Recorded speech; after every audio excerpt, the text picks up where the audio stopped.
station. Are you looking live?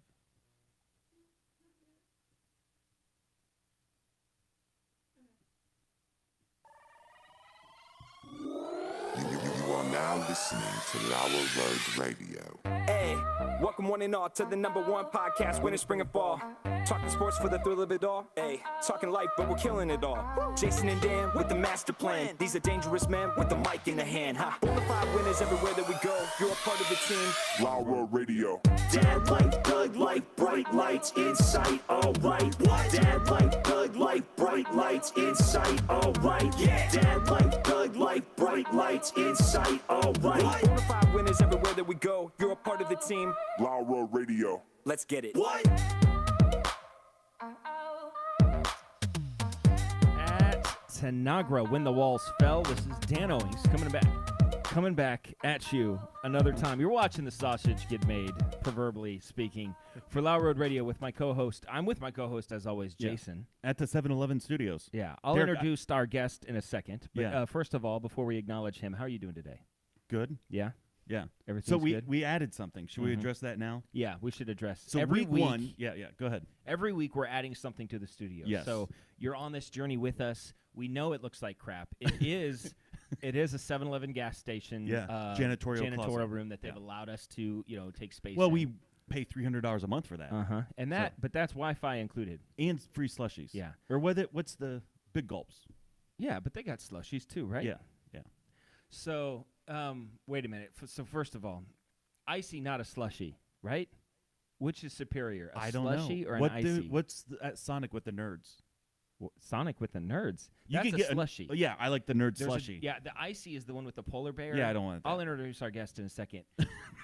The icy is with the polar bear, and Yeah. it's like more like light, like foamy, like No, I airy. want the slushy. I want the slushy. Yes. It's crushed ice. Absolutely. The icy is a totally different Have thing. you had it with the nerds at Sonic? No. That It's fabulous. Is it? Yes. do It's the really, nerds really good. crunch? Yeah, but eventually they get a little Am soft. I going to swallow a whole nerds? You could. Oh, It's jeez. exciting. And if one gets stuck in the straw, you're until it loosens, And then then you it suck super hard, like and a then bullet. it welts in the back of your Yeah, not throat. good if you have coronavirus. Okay. Oh, we can't say that, by the way. We got kicked off of YouTube week 1. Yeah, so we don't We say I don't know. Yeah. So you can't say the C word. coronavirus. You cannot say coronavirus. Okay. Yes. Week 1, what did we add? We added The light. The light. Yeah. The hanging The light. hanging light. Week 2, we added the Murder, She Wrote poster. Yes. I love Angela Lansbury. Jason's a big fan. And I'll introduce our guest in a second. And then the third week, which is this week, This week, yeah. we added green lights. Uh-huh. Because why not? Well, they were on clearance at Lowe's. $2.68 per light. And before I introduce our guest today, Jason, I do want to issue an apology. I'm not too big to I'm too big to do a lot of things. That is true. Get in the studio is one of them. I'm too big to ride some of the rides at amusement parks.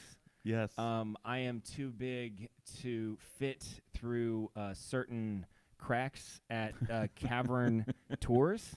Yeah. That you take. Yeah. I'm too big to do a lot of things, but I'm not too big to admit that I was wrong. Okay. And I tried the Little Caesars thin crust. Yeah. It's pretty good. Yeah. It was actually pretty good. One of our listeners tipped us off to that. Mhm. Yeah. It was actually really good. So anyway, today we're excited to have Derrick on. Yes. Hey, how's it going, guys? All the anticipation. that's So all I can Derrick say. is a friend of the show. Yes. There are many. But Derrick, have you been on the show before?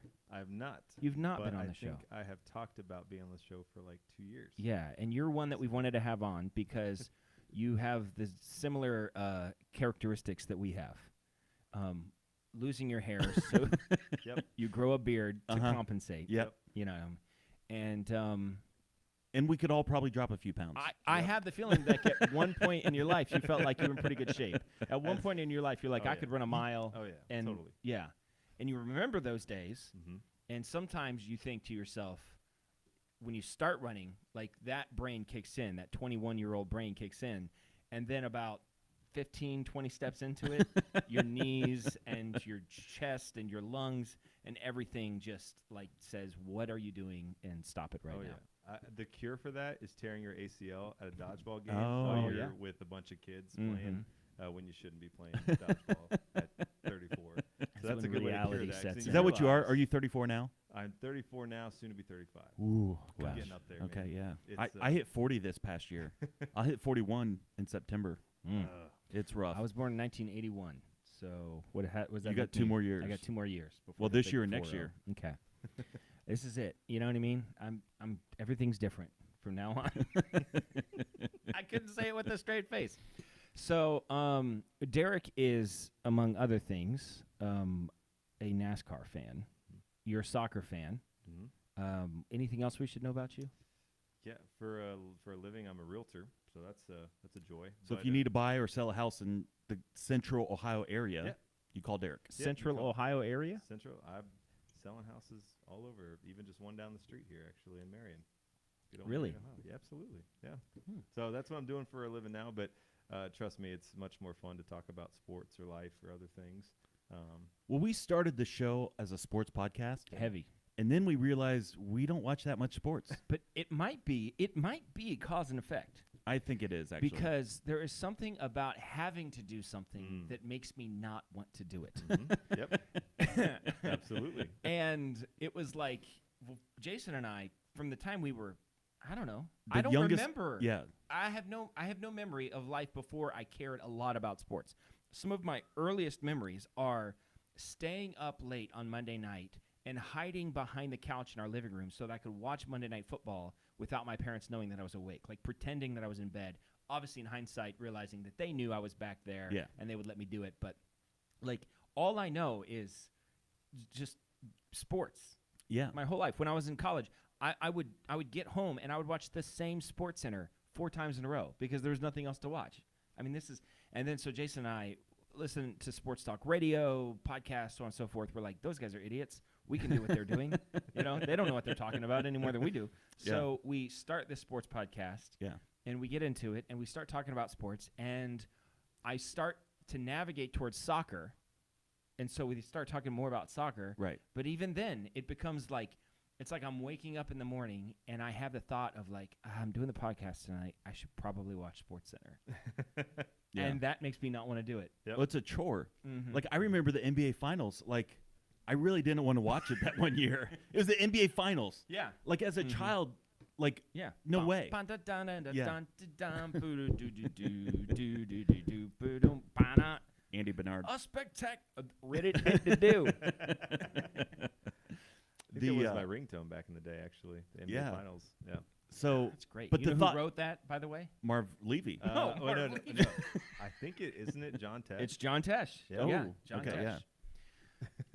Good pull. All right. So, but you know, we can still talk about sports. So, prior to the C word shutting everything down. You should stop saying that. What? It'd be better to say coronavirus. I Okay. think. Prior to the coronavirus Yeah. shutting everything down, I was a You religious. can also call it the Kung Flu if you'd prefer. Actually, I like that a lot. Okay. Sorry. Not everybody does, though. Turns out some people don't like that. What? Uh-huh. The Asian people don't like that. Okay. Well, I'll bet that's not a true statement. I'll bet many of them love it. And I'll bet many of them are like, that's hilarious. I think it is hilarious. Prior to the coronavirus, Uh-huh. I was a religious Tottenham watcher. Yeah. I mean, every time they were on, I watched it. Mm-hmm. So you were to- beginning to learn the songs. I was. Yeah.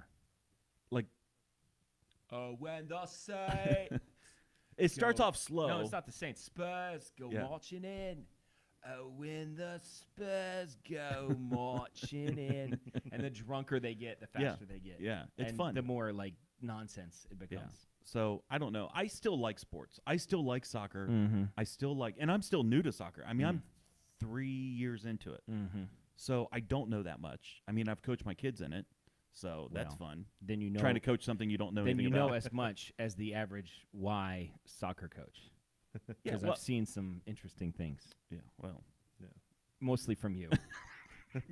Jason, here's Jason's thing. He this was 3 years ago. he starts to coach, and he immediately decides, I understand this sport more than anybody has ever understood Yeah. it, and I'm going to create in your brain. Uh-huh.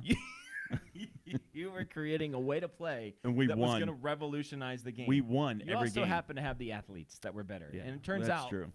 Fourth graders, if you have like the 4 fastest kids on the team that want to score, you're going to win. We won some games 10-0. Yeah. We revolutionized. You also got a Marion call YMCA from soccer, the league commissioner telling you to stop celebrating so much. I did. Good times. Yep. So you also recently you started writing for the Crew. For a publication called the Massive Report. Okay. So they're a blog that has been following the Crew for over a decade now, I think. Okay. And they have a team of writers. I'm on that team. Haven't written much since the Yeah. lockdown has happened because there's not much been going on. But there's The a lot what? of good stuff that. This Wait, league what? Shut down. Yeah. So what's that thing?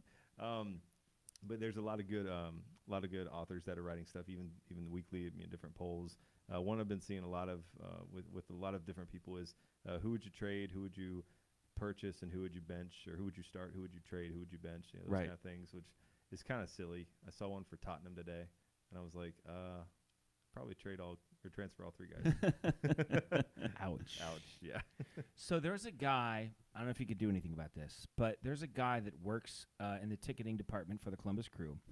I got tickets, I don't know, a couple years ago. I took my son to see a game. It was a lot of fun. Loved it. I want to go back 3 or 4 times a year.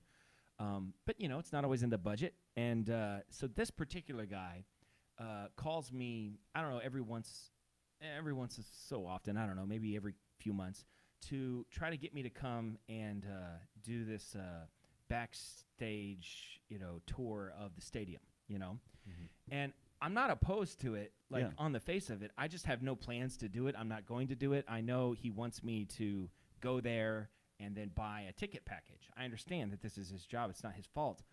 But what he doesn't know is that I'm extremely unconfrontational.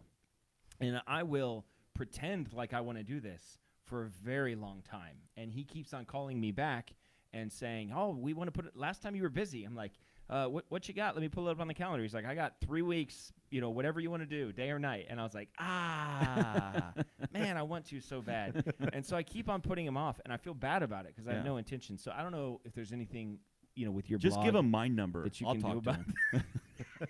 He's a really nice guy, and it sounds like fun, and I want to do it. Yeah. But my son doesn't care about soccer as much as he used to, and he's never cared that much about watching soccer or any sports at all. So it's not like, when we were kids, Oh. if our dad could have taken In a us heartbeat. back, Yeah. to like the Cincinnati Reds, Yeah. or any of that, we would have loved it. Yeah. But he doesn't care about it. Yeah. So it's Have you failed as a father? unfortunate. Yeah. Not a complete fail, but I've made plenty of mistakes. I mean, he's not 18 out of the house yet. Yeah. So you still have some time. Yeah, Still okay. time. That's right. Yeah. He might have been up till 4 o'clock last night playing Minecraft. I don't know because I went to bed. So I'm just saying he might have been. No, I'm sure my kids were too. So, Mhm. Yeah. okay. What is the theme of tonight's episode? Well, the theme of this episode, we're not going to assume that you're watching it at night, is Derrick is going to open our eyes to the world of NASCAR, and maybe at the end of this episode, there'll be 2 new NASCAR fans. Well, on board. officially, we are not NASCAR No. fans. Yeah. Officially, That's okay. okay. That's what Jeremiah said about the wrestling, too. Okay, yeah. I don't know if you know Jeremiah, but we had him on the show, and he tried to get us to come to his side Yeah. of the aisle, which he says that professional wrestling is something that people over the age of 12 can and should enjoy. And I won't have it. It's ridiculous. He has a podcast about it, so Yeah, there's a lot of podcasts about a lot of things. It's pathetic. this is one of them.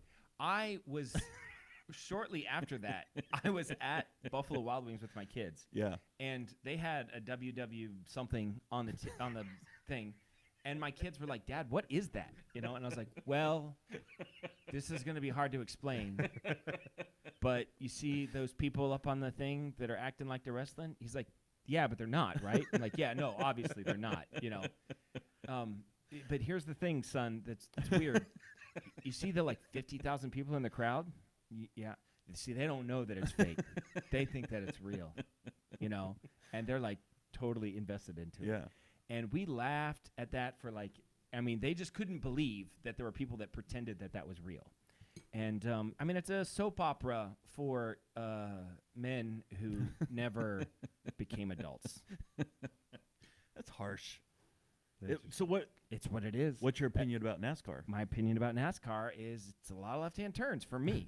For me. That's true. And I don't know anything about cars. I'm not a car guy either. That's So that's strike 2 for me. And that's one of the things I always do mention in a lighthearted way is that, you know, it's just ball going into a hoop. It's just a guy getting tackled. It's just it's just a 20 people kicking a soccer ball around into 1 or 2 goals. I mean, it's all very basic when you get down to it. But it's one of the coolest things is that it's one of the most technical sports. It takes a lot of energy, believe it or not. It takes a lot of stamina to go through.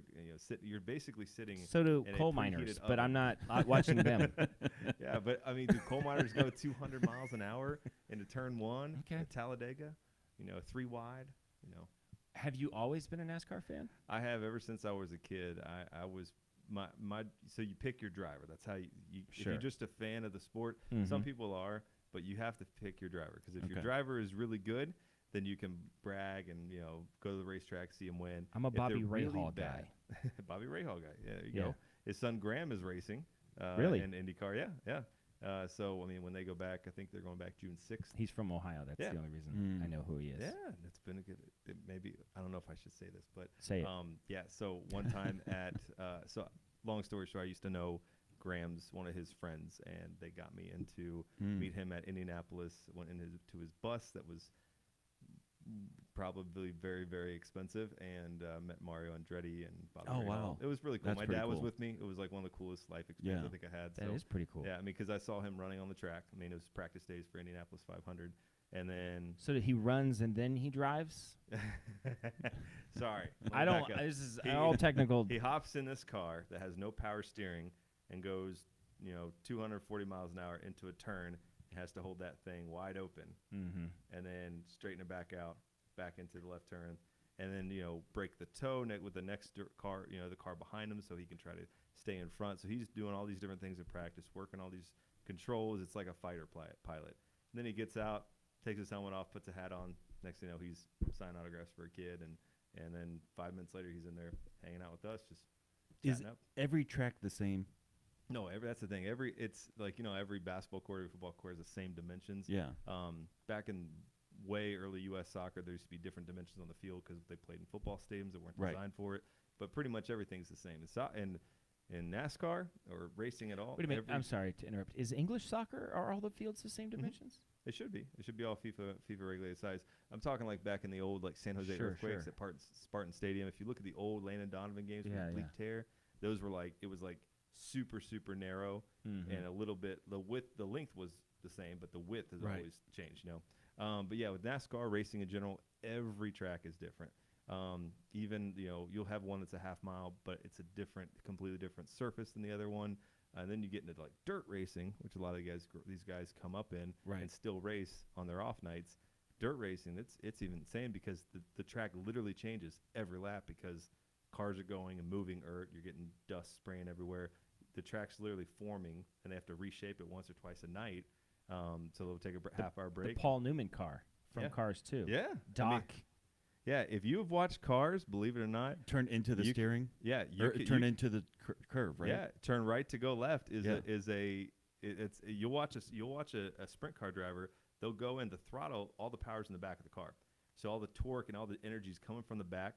You're gonna slide the car in, and as you slide in, you're holding it in, and you're just kind of sawing at the wheel to make sure you keep it straight. And then once you feel it catch and it's pointed straight, you basically come up off the turn, high to the wall, carry the momentum, and dive down in the corner. Or some people just ride around the top, and you'll see 2 cars that'll come in at different angles, but they all kind of come up at the same time, and the car on top has the momentum. Next thing you know, they're going. It's boring, I know. No, but I get it's it. really, really I find cool. it all clicked to me because it's like drifting on Mario Kart. Yeah, That's exactly what it's like. Yeah, and it's fun too when you get to like see it in person. I mean, you guys probably watched a hockey game or two. Yeah. When you get to see it live, Yeah. it's way different than watching it on TV because you're like you just hear people yelling, you hear people, you hear that crunch of the boards, and it's cool, it's fun. But if it's not like a Game 7 Stanley Cup, it's hard for me to watch it on TV. I do think some sports are geared towards TV and some sports are geared towards live. Like football, I hate watching football live. Yep. Football live. I is hate it. on No TV. good.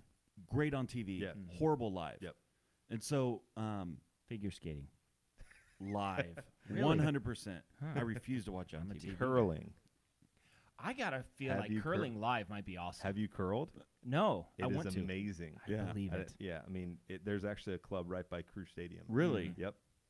So they have Three-man team right here? We have the body types. Yeah, I mean, we can throw some stones with the best of them. Yeah, it's a lot of fun. So I got an invite out of the blue years ago and went down, and I mean, it's a serious thing. Like afterwards, your knees don't touch the ice unless you're like when you're rolling. And some people have shoes, so they have soles just like a normal shoe, and then you take the sole off and it's slick like wax paper. Mm-hmm.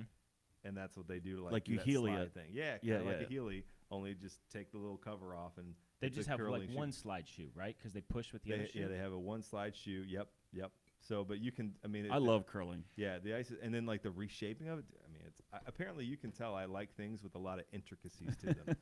Yeah. So, NASCAR. Let's get Yeah, back to that. yeah. I want to get back to curling. We will, but That might be a whole nother episode. I think so. Yeah.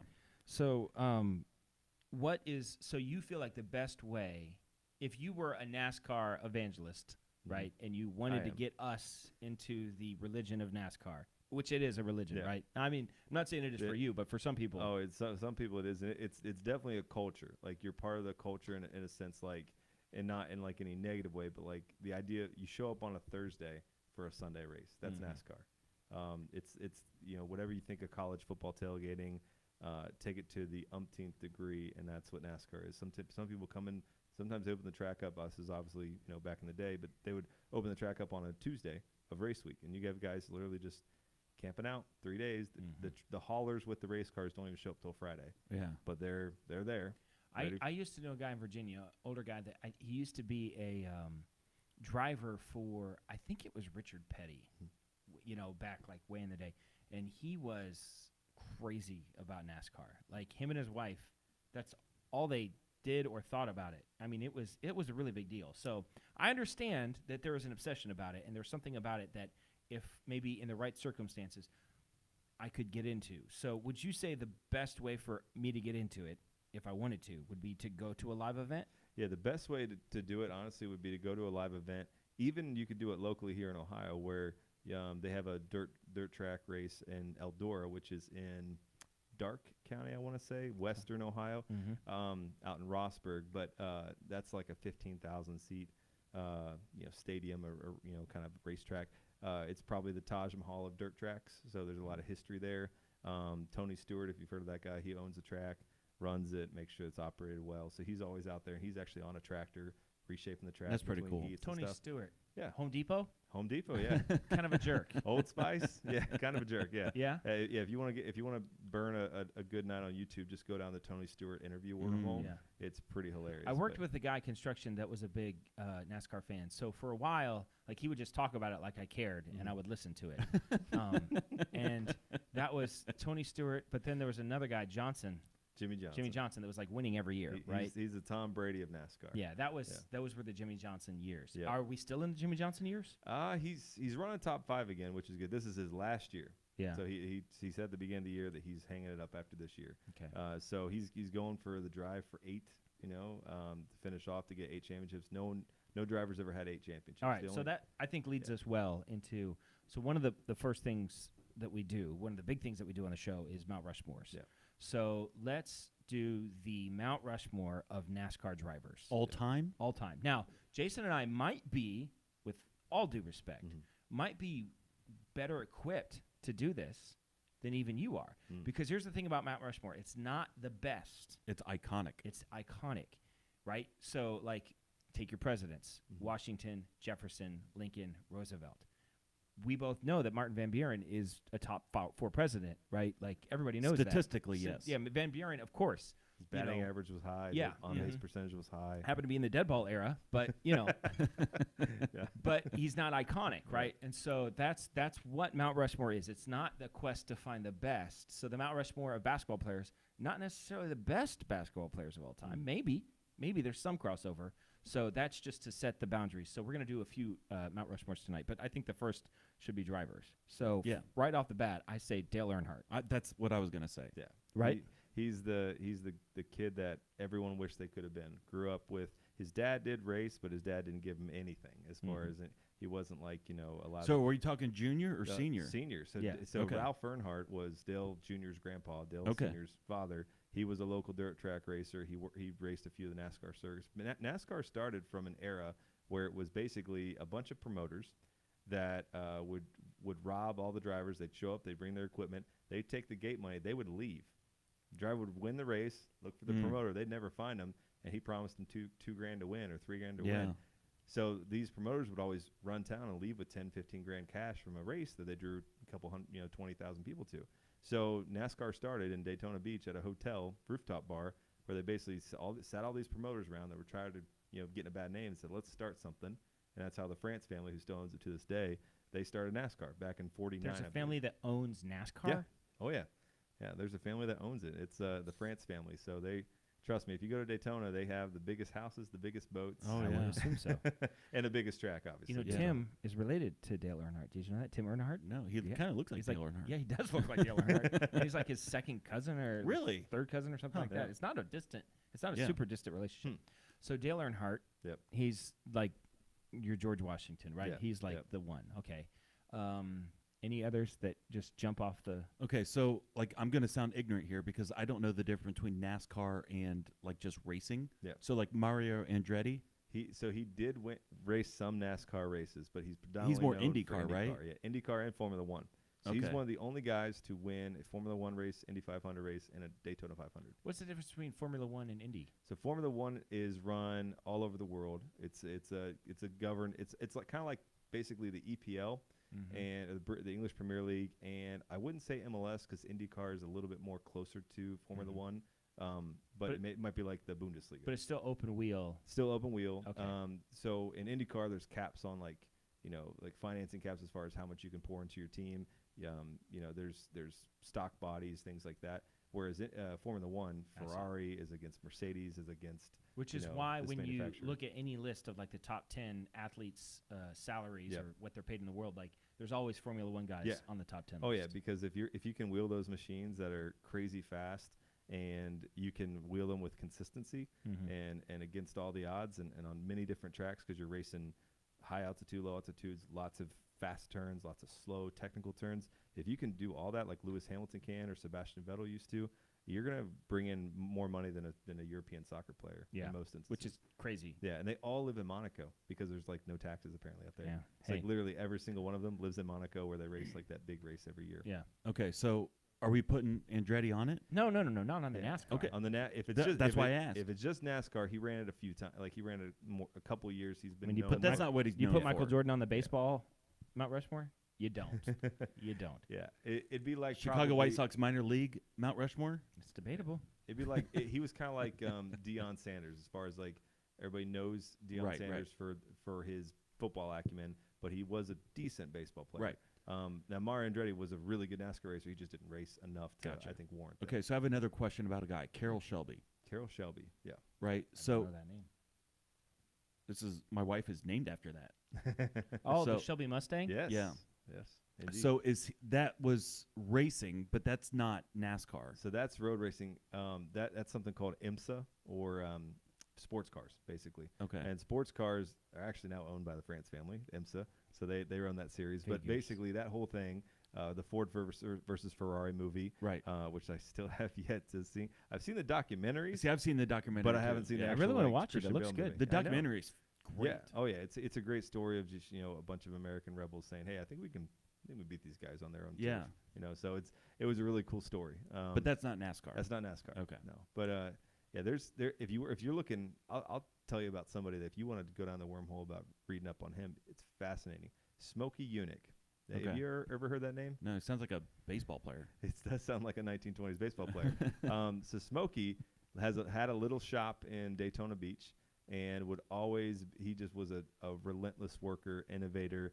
Most of the patents he came up with the spark plug. Like that's one of the patents that he owns. Wow. He designed it.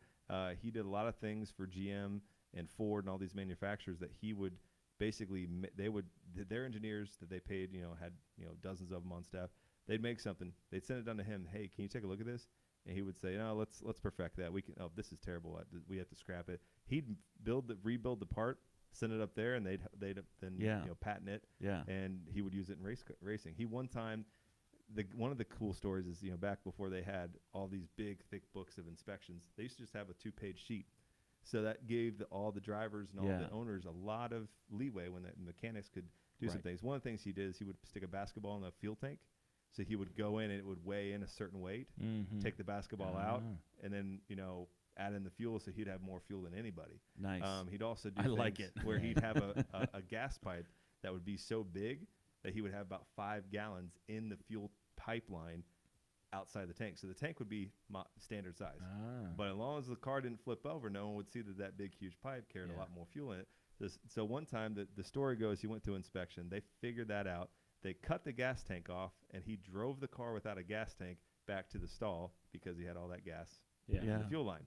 So he would always come up with things. He had a release that would release lead ballast balls. Oh, nice. So the car would go through tech, make the weight, and then lighten up as he'd just release it during the race, and just these little things would just come out in the pace lap.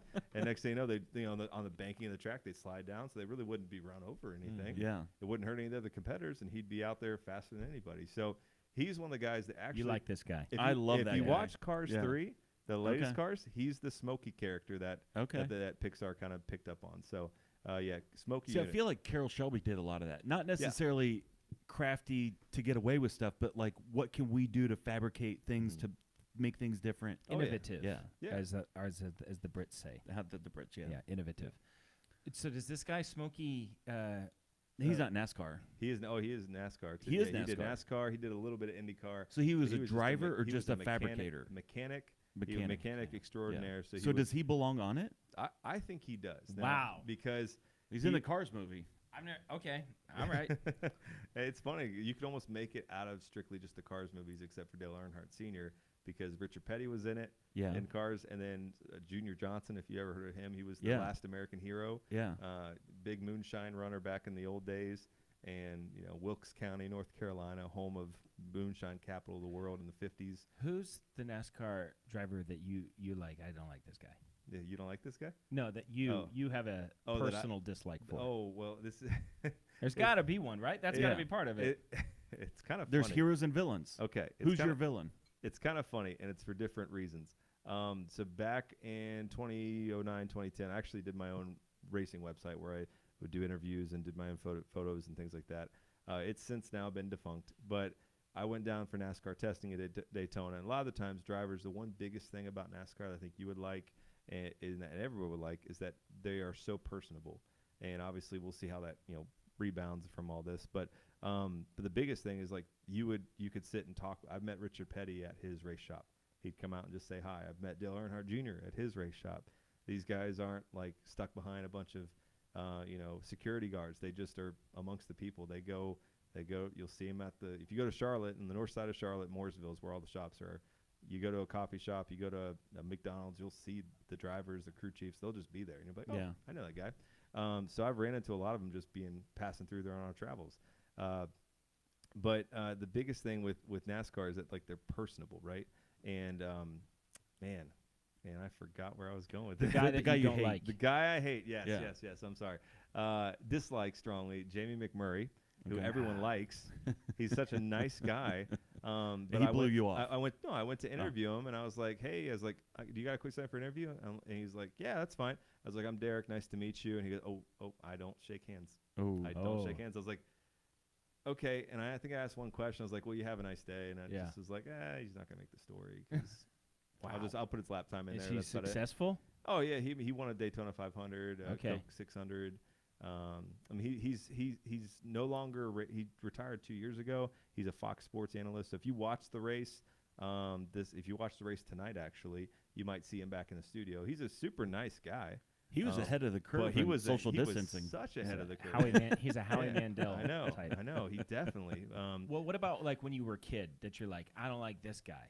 Oh, I didn't. Well, I did not like Jeff Gordon growing up. He See, was not I've my heard guy. that Jeff Gordon being a guy that people hate. Yeah, well, because so the thing with NASCAR is He's a city slicker. You resonate a lot with your drivers. So He's like California, right? yeah, he's California, but from Indiana, but spent a lot of time in California. Strike two. Yeah, but he ended up coming in at such a young age, and now that's normal for a 19-year-old, 20-year-old kid to be racing on Sundays is a normal thing. Back in that day, you had to be like 29, 30, then you're a rookie. Right. You had to put your time in. You had to pay your dues in the lower series. So for him just to come in with this ride at one of the better teams, it was kind of a smack in the face to a lot Was of he that veterans. good? He was that good. Yeah. He won. I think he came in 92. Richard Petty's last race was his first race. DuPont.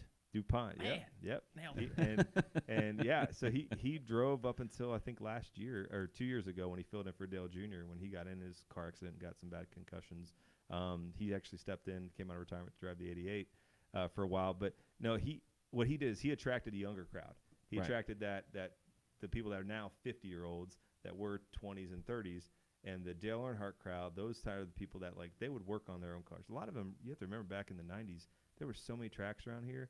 A lot of people in the country would just race their own cars. They'd go get a junker, fix it up, and they do street stocks or compact series or super late models, and that would be their hobby. And they'd race on Fridays or Saturdays, and Sundays they'd watch Dale Earnhardt Sr., and they'd see all their heroes, and they'd say, I could be like that if I just would have got my shot.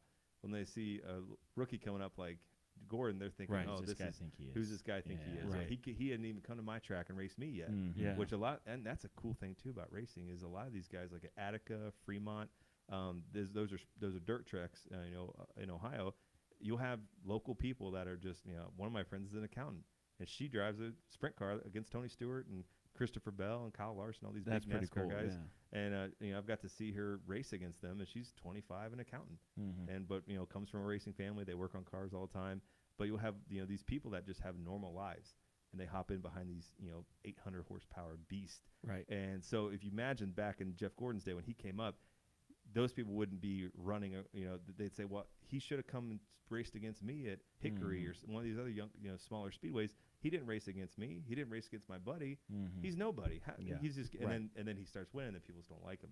So, and I don't know why, but my dad didn't like him, so I guess I didn't like him. Sure. That's all you need. My dad liked Bill Elliott. That was his driver, and his son, Chase Elliott, is now driving a NASCAR series, the number 9 Napa car. So. Chase is a great name. Oh, yeah. For a NASCAR driver. So Jeff Gordon, does he belong on the Mount Rushmore? I think he's definitely in the. I don't know if you have certain chisels for certain jaw lines and stuff. Yeah. You would have that chisel waiting. Uh-huh. I don't know. I would say that he has won a lot, but he hasn't won you'd almost have to put a second driver, either Richard Petty or Jimmy Johnson. They've won 7 championships too. So you got to put Richard Petty. I feel like think, Richard Petty belongs. Richard Petty, he belongs. So it's Earnhardt and Richard Petty And Smoky and Smokey. No Nuts. What was his name? Smoky Unic. Oh, I'm sorry. Why? Well, it's basically the same thing. I believe he's Polish. So Y-U-N-I-C-K. Oh, or it's something. not E-U-N-I. Okay. No. That's a different. Okay. No. But he's he's a really cool story. I think in World War II he was a fighter pilot or a bomber mechanic. He had some crazy stories about serving in World War II, which is kind of interesting. Okay. So we only have room for one more. Yeah, one more. Is there a female I mean, NASCAR driver? There's not. But Why are you laughing at that? We know Danica Patrick, but she was. was she in NASCAR? She was in NASCAR for about 5 years. She was in IndyCar before, migrated into NASCAR, had a contract, and didn't really come to full potential. A lot of it comes down to chemistry. So imagine if you got your whole teammate that you have in any sport. Chemistry is a huge thing.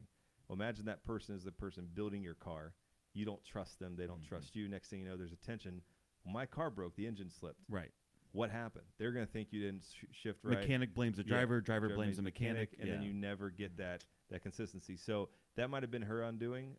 She never really got clicked with someone, and people that, even when she was on a good running top 15s, they just never could get over that hump to get her consistent top 5s and winning. So no female belongs on the list. I don't think so, because even Janet Guthrie back in the day when she ran a little bit, it was never in like top equipment. There is someone who I think would be an interesting character to have up there.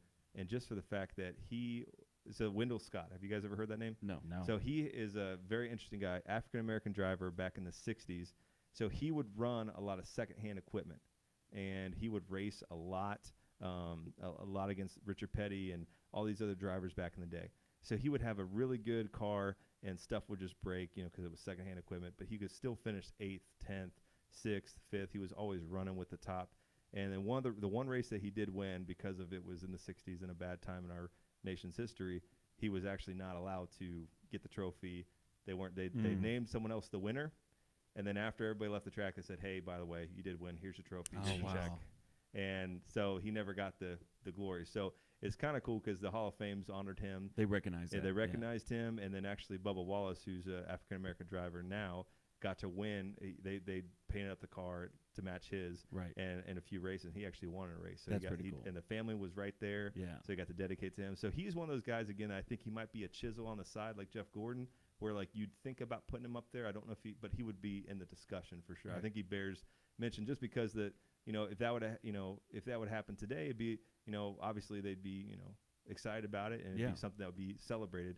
But back in that day, it wasn't. And you ask Richard Petty or David Pearson, all the greats that were back in the day, they would say he could wheel if he could ever get a good car. Right. He'd be one of the best. Right. So that was something about Wendell Scott that I always liked. Okay. Yeah. So we got one spot left. We got one spot left because we definitely have Dale Earnhardt, and we definitely have Smoky Unic and Richard Petty. And Richard Petty. So we only have one spot left. And one of the things that we do sometimes when we're doing these kind of Mount Rushmores is we think generationally, right? And so the latest that we have would be Dale Earnhart, which he's obviously quite a few years ago. Right. So Dale Earnhardt to today, would it just be Jimmy Johnson? The stats would say that, but I think Jimmy Johnson's done it for this year.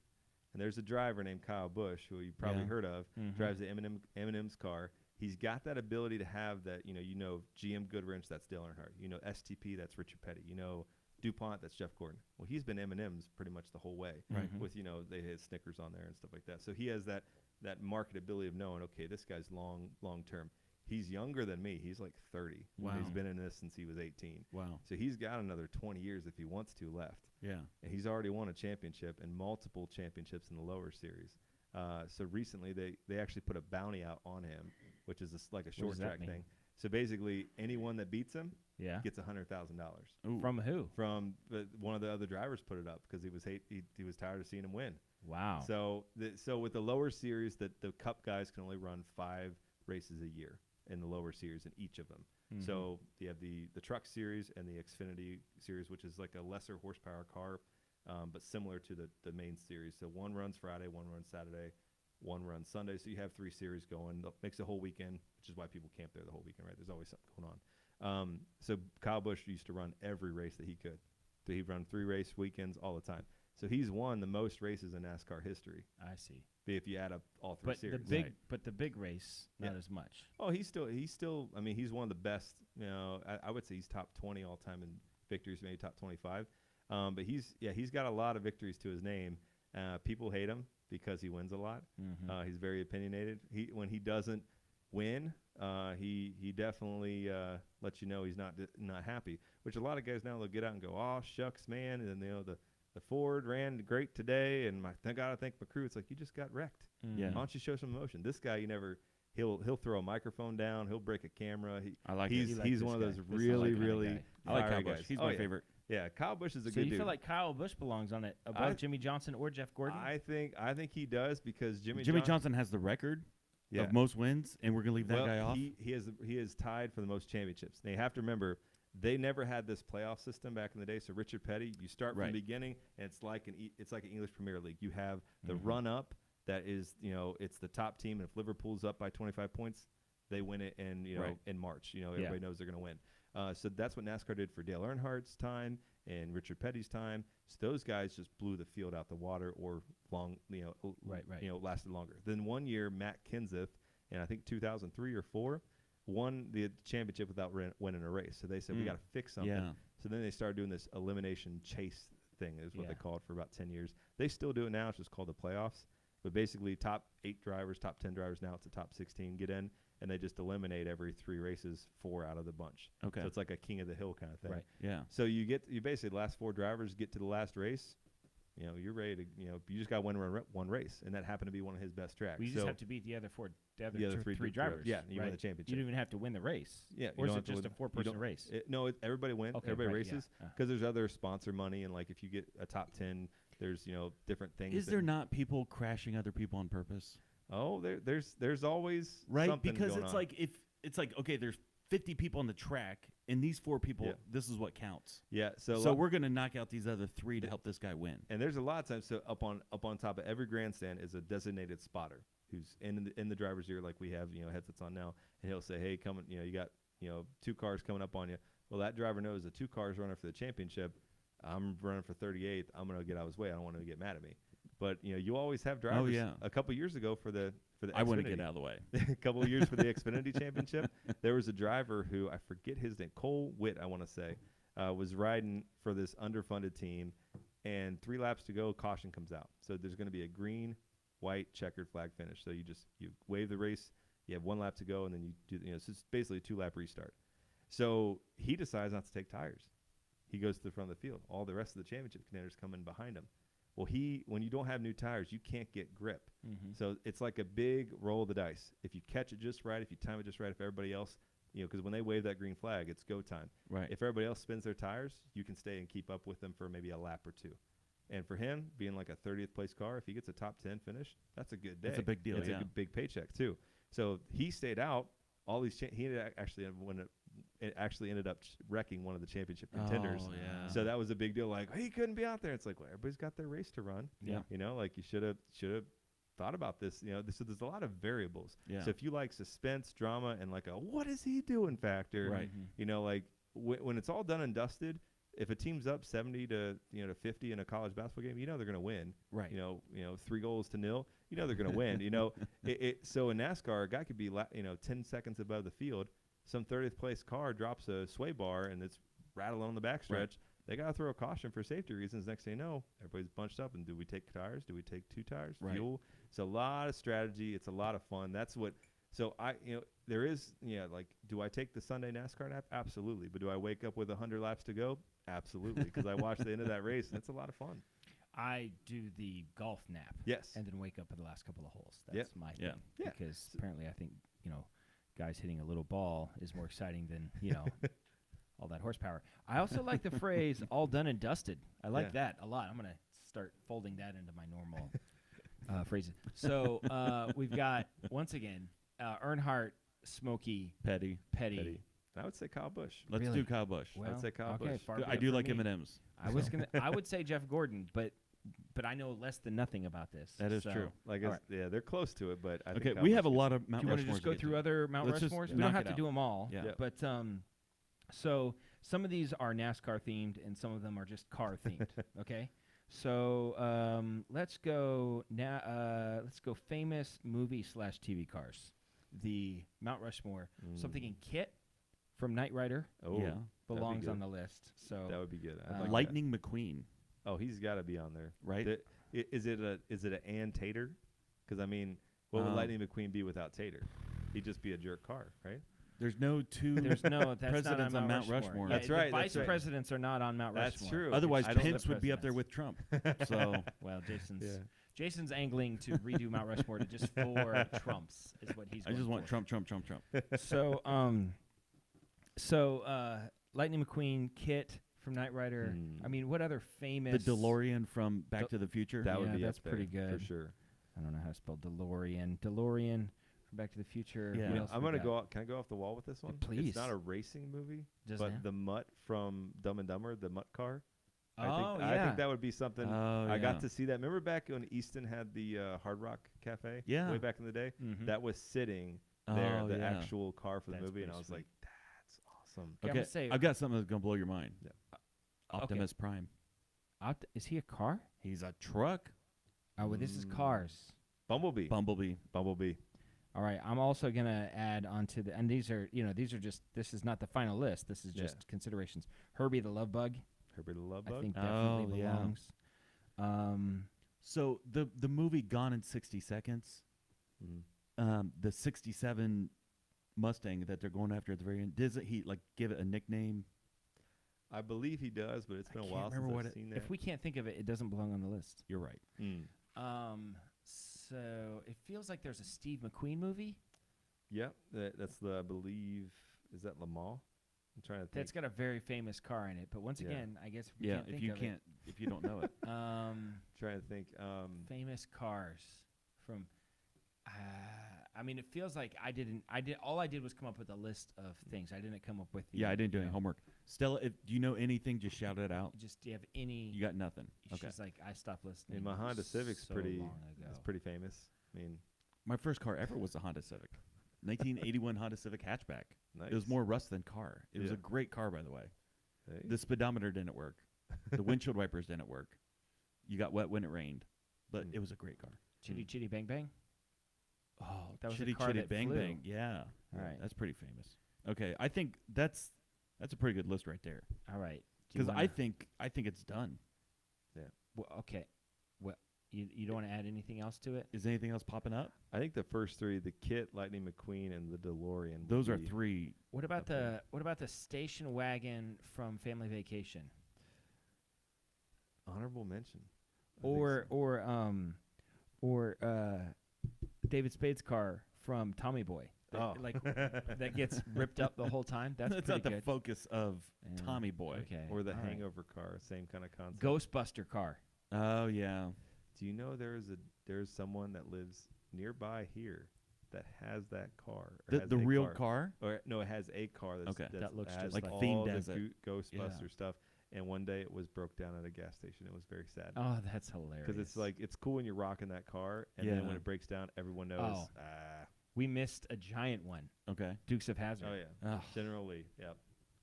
Yep. That's Dude, it. this is a tough list. Well, I knew that we were forgetting some stuff. All right. I'm going by ones that are like, that's fine. Oh, man. The AMC Pacer from Wayne's World. That's classic. I mean, I'm not saying it belongs on the list, but I'm going to mention it. Sorry. A couple more. Let's just to make sure. Yeah. That's it. I think that's a good list. I feel good about that list now. So Yep. here we got. We have Kit, Knight Rider, which I don't know. I mean, how do you not put that one on the list? Lightning McQueen, the DeLorean, the Mutt car from Dumb and Dumber, Bumblebee, Herbie the Love Bug, Chitty Chitty Bang Bang, Ghostbusters, and the General Lee from Dukes of Hazzard. So I feel like for sure the General Lee from Dukes of Hazzard belongs on this list. I mean, we had that Matchbox car Yeah. growing up. So That's we're gonna say that's a for sure. yeah.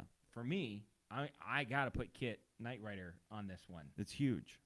Do you have any disagreements? A talking car is Yeah. always, especially if it's Mr. Feeney, is really, really high in my book. Okay, so now we got to come up with two more. I feel like the DeLorean and Back to the Future, the whole movie evolves around it. Yeah, it's an all-time movie too. So I agree. So that gives us one more to pick from: Lightning McQueen, the Mutt car from Dumb and Dumber, Bumblebee, Herbie the Love Bug, Chitty Chitty Bang Bang, and the Ghostbuster. Okay, so Herbie, the whole movie is a car movie Yeah, Is this Lindsay Lohan Herbie or the old please. with Don Knotts and Yeah, this is the Yeah. Don Knotts one. I won't. Okay. You can leave. we'll just finish without you. I mean, I feel like because it's from an inclusivity standpoint, I feel like probably Lightning McQueen because I mean, if you're talking about famous, I mean, everybody knows and the movie is called Cars. Cars, And The he movie is the car and like in you the said, Cars it is movie. like is a nod to NASCAR. Yeah. in a lot of different ways. So I feel like Lightning McQueen. Okay. belongs. Okay. So I feel pretty good about that. Kit, Okay. Lightning McQueen, DeLorean, and Dukes of Hazzard. I like it. That's pretty good. Okay. Okay, Next. here we go. Let's say the Mount Rushmore of cars that you wanted in high school. Like if I was driving this car, I would be. For me, it was a Mustang. For some reason, I just thought if I could have a Mustang, not like that weird in between, like 80s, early Yeah. 90s Mustang. like a late 60s Mustang. Yeah, like an old Mustang. Yep. Do you have any others? I was just happy with something that ran. Yeah. Well, so was I. I had a lot of cars break down. I would say a Ford Thunderbird. I actually had that car, but it broke down a lot. It would break down when you turn left, which is very It's a bad problematic. NASCAR car. So yeah, so and we lived on one of those things where I come from my school, busy intersection, I have to turn left, and you have to shove it into park, turn the car off, turn it yeah. back on, drop it in the drive, and hope that the car doesn't, tail it, what is it called? I You like couldn't make three T-bone, yeah. right-hand turns. to come around. There was a river on the other side, but if I went around 270 the opposite way, potentially. You obviously thought about this. So Mustang, Derrick's no left-hand turn. I've never owned a pickup. I've always wanted to pick up, I even in high thought school. in high school, if you had a Jeep without doors, that was kind of cool. I mean, yeah, you're definitely cool. You're probably going to end up, dead. No, or just at least, caught speeding, or you're going to be the one that's sure. going to be, in the school newspaper that, Johnny's gotten suspended again, or you can't play the football game. Like that screams linebacker that gets suspended to me. You know what I mean? Okay. But still, it's the car you wanted. So a Jeep without doors, a Mustang, a Thunderbird. Anything else? No? No. Trying to think. Reliable car would have been something. Really I mean, nice anything that runs. Just anything that runs. From a high school anything student. that runs, you just need to have like a conglomerate of emblems morphed and like melted, and then that one needs to be on the mount. I always thought it was really cool when someone took Toyota Camry and peeled the numbers and letters off, and it said "My Toy Car." Yeah. Yeah. That was always like, I felt good about that one. That and Toyota. All right, we'll move on. How about pre-car travel options? Horse. I was trying to figure out what you were saying. No, things prior to the car. Ways that you used travel to get from one place to another. I think a vessel, like a ship, would be very, very cool. Ship, like a boat. Like a boat, Okay. if you live near a river, that's like a highway, pretty much. Oh, yeah, that's a good point. Take a canal. Vikings were Horse- very good on the boat. Horse, boat. Train is pre-car, right? Yeah, it is. It is pre-car. Train is definitely pre-car. So I feel like train. What belongs about on the list. blimp? That was pre-car. pre-car. Yeah. Very, very combustible back in those days. Well, Oh, the humanity. I'd like to suggest one. okay. Walking. I mean, that's classic. What's that? Walking. Just Mode of travel. I mean, yes, for but millions of years, depending on your theology. But are we people talking? have been You're walking from one replacing place the to another. car Yes. with another way to travel. Pre-car travel options. Ways to get from one place to Walking another. would be the George Washington. I mean, it's the original. I'm going to get Yeah. from one place to another. Okay. Run it down. Walking. Walking, horse, Uh-huh. boat, train. That's it. There it is. There it is. That's That pretty simple. Blimp Okay. didn't make it. All right. Here's another NASCAR themed one. You ready for this? This is the Mount Rushmore of presidents that would make good NASCAR drivers. So you're putting together a NASCAR team, and you have to pick a president In their presidency or in their during prime? their presidency. During their So you're not going to pick. A lot of old people. Yeah, you're not going to pick the super old ones. I mean, you might want Ronald Reagan in his heyday, but by the end, he's pretty old. So maybe you don't want Ronald Reagan. I don't know. I'm going to say, first off, Theodore Roosevelt is my number one. Yes. Oh, yeah. Without a For doubt. sure. Yeah. He's got to be up there. Risk taker. Abraham Lincoln would be good, but he'd be hard pressed to fit in the car. That'd be That's the problem. true. They'd have He's to too almost put him big. in through the George ceiling. Washington, too. Yeah. Also too big. So I'm trying to think of who James Madison was, like a shorter guy, right? I think so. you- I feel like Andrew Jackson definitely belongs on this list. I mean, he was another. I'm None looking of for those guys- people ever owned a car. Yeah, it wouldn't take them long to figure it out. Well, that's a valid point because you almost have to look at, 1930s and beyond, 1940s and beyond, for those people to have. I mean, I like Teddy Roosevelt. I think he could wheel it. He would be a heck of a. But we probably driver. do. Yeah, we probably do have to go. So if north if we're going north of the 30s, so we're gonna start with Reagan's Calvin too old. Coolidge. Reagan's too old. He would be too slow. Well, let's work our way. Let's work our way from now to back. Yeah. Okay. So Trump, of course, I you mean, like Trump. he'd be. Well, I mean, just I don't think anyone would argue he wouldn't be aggressive on the track. Yeah. I think you need to have a lot of confidence. You need to be bold to go into the turn with potential, where your brake fails and you got. He cares about winning. He cares about winning. So I mean, I think he might be the Kyle Busch of the presidents. I like it. Right on the He's track. gonna make but NASCAR great So again. Trump belongs on Yeah. the list. Trump. Okay. Yeah, I think he'd be on there. Obama. Man, you know what? He's young. I feel like Obama is gonna have the coolest looking car, and he'll The what I least mean? effective one too. Yeah, he'll have a lot of fans, but at the end of the day, I don't know that he's going to do what needs to be done. Yeah. You know what I'm saying? But the one thing too that being calm under pressure for whatever he you know, yes or no on the good stuff he did or not. He always had that calmness that you need sometimes, and there's always people that have that coolness on the track. Yeah. Like, oh, yep, we're wrecking, but that's okay. I'm going to just steer through it. He was also one of the youngest presidents. So that's in his favor. You know, yeah, and I think too that he would be in the conversation for sure. I mean, I'd even put him up there. I mean, who would not want to see a Trump-Obama rivalry on the track? That'd be kind of fun to watch. Trading paint. I mean, is that a thing? Did I get that right? Yeah, you got it right. Yeah. Okay, George W. Rubbing his race. So let's just George say, W. Okay, so next. Okay, so George W. I mean, he's from Texas. You know, that feels like. He'd be fun. I would. I feel like every once in a while he'd be like, "Why is he going the opposite way?" I think he would be wrecking quite a bit. It's like, well, Bush is in the wall again. So let's go. It's a great NASCAR name too. Yeah, Bush, right? George W. Bush. Clinton. No. He's from Arkansas. There is something there, but the only good driver I would know from Arkansas is Mark Martin, and I think there's only room in Arkansas for one good driver. I feel like Bill Clinton would be driving slow around the turns, like winking at girls, like that are sitting. You know, like, you know. Okay. Bush Senior. Bush Senior.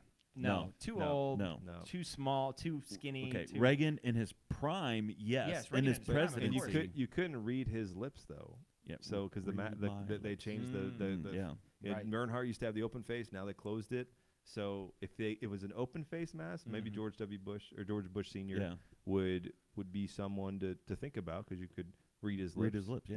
I mean, if Ross Perot had ever become president, he would definitely be. Come on, what are we talking about? If we're doing candidates now, this is a whole nother thing we can open up. Yeah. Sarah Palin, please.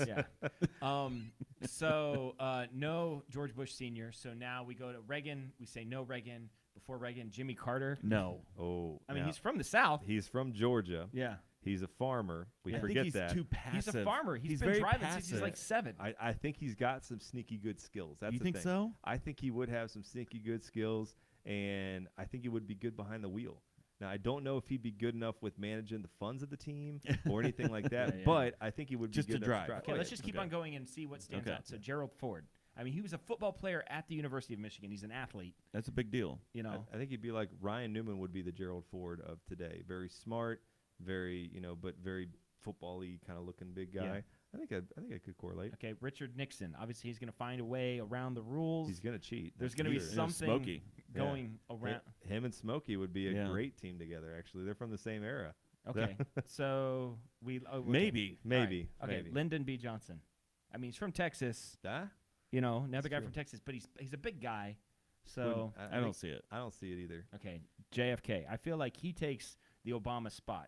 I feel like we have one room for like a cool guy, you know, and I feel like JFK. I'd choose JFK over Obama any day. I would say though that Obama's actually had NASCAR drivers and their cars at the White House. So he's actually looked into them. He's sat in them.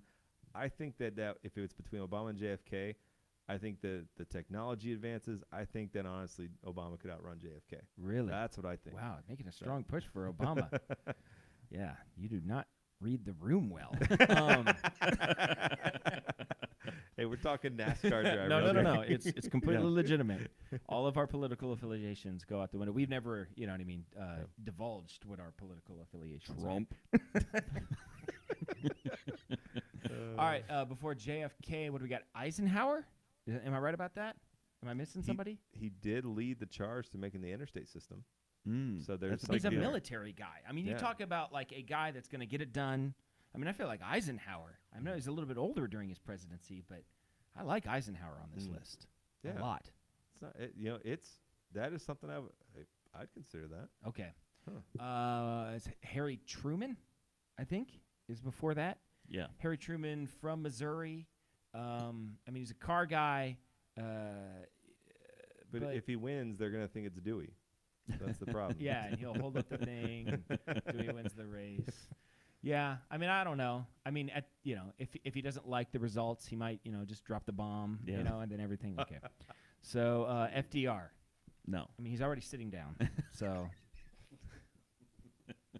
No. No? No. If you're going to have a Roosevelt, it's going to be Teddy. I feel like FDR would be a good race promoter, maybe. Yeah, I'm sure. Okay. The Northeast does have a lot of good drivers that come out there, surprisingly. Connecticut and Long Island, believe it or not, it's a lot of big racing. I mean, you think FDR started in 33. So do we stop with him? Or do we go? I think Calvin Coolidge. No. That would be good for sponsors. Coolidge, you can play with that. Wilson. What if Cool Whip was a sponsor? You got. This is where I get a little mixed up because you got Wilson, Woodrow Wilson, Calvin Coolidge, and Hoover. Like I can't quite think of any of those. Okay, so none I of feel those like they're people. all Yeah. nondescriptive. So let's work backwards So again. definitely Trump. Yes. Definitely Obama. Okay. According to this guy. And then what are the other ones? I mean, I think we liked Gerald Ford I think a lot. And because Jimmy Carter. we like Jimmy Carter. Jimmy Carter. I think for the comedic value, it would be good to have George W. up there. And I think he would win. I would love to have He W would up get there. he would get a couple wins. I think so. He'd be kind of like that if you ain't first or last kind of. Yeah. But we Ricky can only Bobby pick style. 4, and Okay. Trump and Obama are on the list. Well, let's keep it interesting because the newer ones I think would be more interesting. Okay. So Trump, Obama, Bush, Yeah. and one more, Gerald Ford. Gerald I think Ford. Gerald Ford. Yeah. I'll do Okay. that. I like that. All right. I mean, we're probably time-wise, we don't have to do all of these. All right. You want us to go to a NASCAR race? Give us, and you just tell us. Wait, I want to do one more before you do anything else. Yeah. I want to do the Mount Rushmore of car colors. car colors. Oh, All yeah. right. Red. Black. Mm. Those are the Washington and Lincoln. Yeah. I mean, red and black. That's it, right? I like those. I mean, I think you're down. Silver. Silver's a good one. Believe it or not, green is not a. It's a very. You like a hunter superstitious- green? No, it was green just in general. Until recently, drivers did not have green on their car. They would say it was superstitious. They would say it Really? was bad luck. Oh yeah. And then people started winning in green, and that's kind of gone by the wayside. Kyle Busch has an Interstate battery green car. Dale Earnhardt Jr. won in a green Amp Energy car for Okay. years. Mountain Dew car. So that thing's kind of gone by the way. For a while, green would be up, not on your car. Yellow? Yellow. Yellow's. It's bright. Yeah. It's I think bright. you got to go with the petty blue. So do you know how they? Yeah, I do You know know how the they petty made blue. that color? It's Yeah. that North Carolina kind of color. The way they made It's a that little bit color darker than a little that, bit right? darker. Yeah. Yeah. The way they made the color up is they had enough blue, but they ran out, and they were going to paint the car, and they had to go to the track. So like, let's just pour some white in here and, I like see it it. out. And then they luckily measured it out, and they were able to replicate. And they're like, this looks really good. I like it. So now you get the So petty. that belongs on the list. Yeah, so we petty got blue. red, black, petty blue. Yep. And silver. Silver, yeah, the chrome look is very appealing. I think Oh, if you yeah. see a car going super fast and its numbers and sponsors are all black or red, but you have almost a chromed out like a fighter jet almost, like Yeah. or a bomber from Chrome, World War silver. II. That's I think good. that chrome Platinum. that would look good. Okay. All right, that's good. So red, black, petty blue. I like that a lot. Yeah. And silver/chrome. Mm. Any others that you want to do on the list, or do you want to just move to the Netflix suggestion of the week? We can do Netflix. All right, we'll move on to the Netflix suggestion of the week.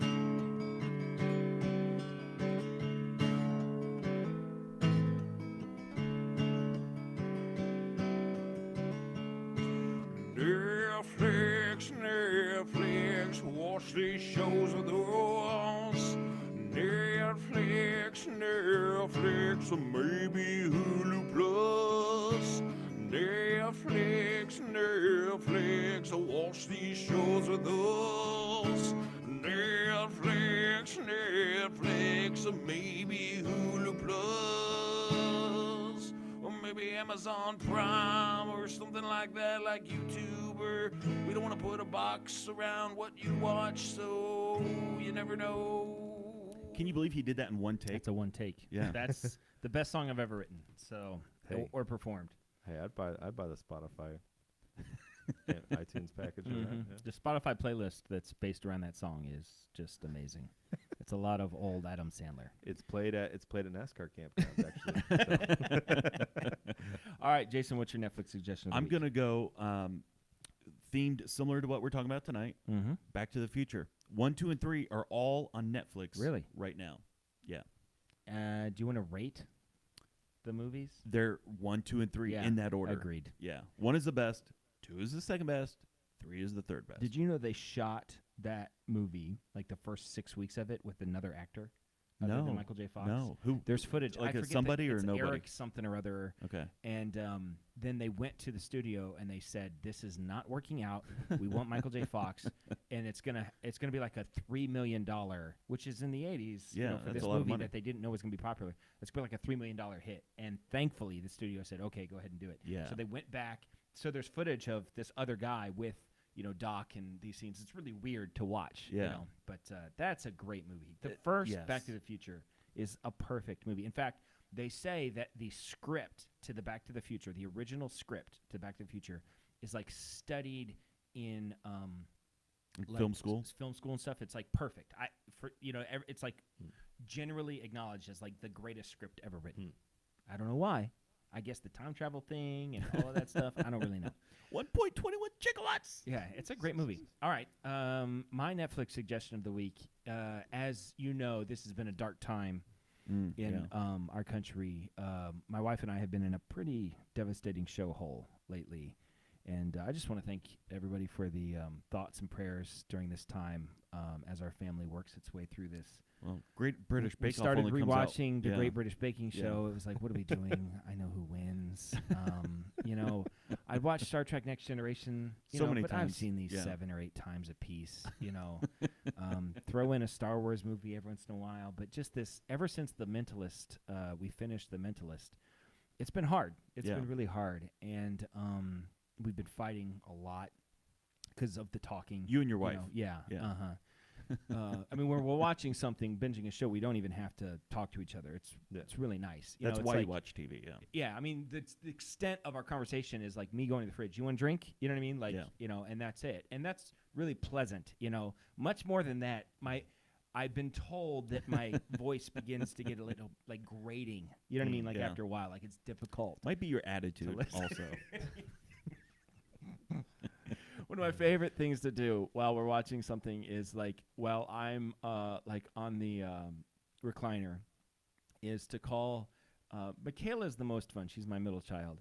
All the way from her room. And specifically if I know she just like went to bed Yeah. to literally go to sleep for the night.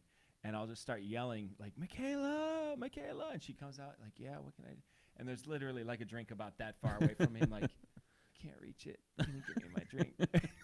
She hates it. It's a lot of fun. Payback for the Yeah. toddler times? Is Yeah, that- I mean, it's all. Why else have kids yeah. if Yeah. you can't, give them a hard time? So, anyway, Or enslave them to produce the podcast. yeah, right. Yeah, she doesn't want to be here. I believe now. I don't want to speak too soon because You've been teasing this for I 15 know. minutes. I know because I'm afraid to Do we say have to it. play the song again?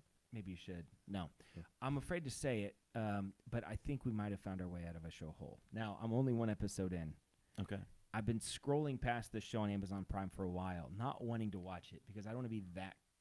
I just feel like this is a show for an older audience. I know that it's targeted towards not my generation, but I was like, I might like that. Okay. Now, here's the thing about a show that I'm looking for, right?